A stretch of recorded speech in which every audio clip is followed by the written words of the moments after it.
Champion கோப்பை cricket தொடர் இன்று தொடங்கியுள்ள நிலையில போட்டியை நடத்தும் பாகிஸ்தான் அணி முதல் போட்டியில தோல்வி அடைந்துள்ளது. இதனால் அந்த அணி ரசிகர்கள் கடும் அதிர்ச்சி அடைஞ்சிருக்கிறாங்க.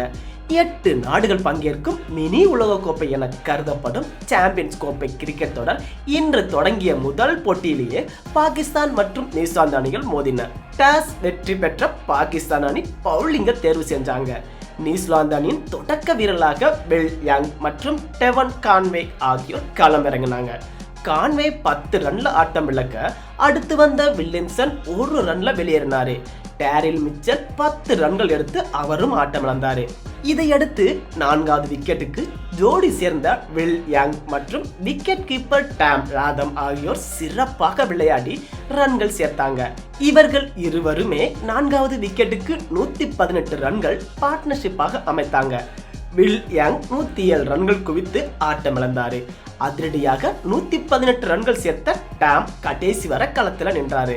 மறுபுறம் கிளேன் பிலிப்ஸ் 20 ஓவர் போட்டியை போன்று விளையாடி 39 பந்துகள்ல 4 சிக்ஸர் 3 பவுண்டரியுடன் 61 ரன்கள் எடுத்தாரு.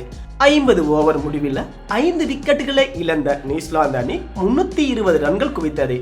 இதையடுத்து 321 ரன்கள் எடுத்தால் வெற்றி என்ற சவாலான இலக்கை நோக்கி பாகிஸ்தான் அணி வீரர்கள் களமிறங்கினாங்க. தொடக்க வீரர் சவுத் சஹில் 6 ரன்களும் அடுத்து வந்த கேப்டன் முகமது ரிஸ்வான் 3 ரன்களும் எடுத்தாங்க. பாபர் ஆசம் 64 ரன்களும் பகர் ஜமான் 24 ரன்களும் எடுத்து வெளியேறினாங்க. அதிரடியாக விளையாடிய சல்மான் அகா 42 ரன்கள் எடுத்தாரு.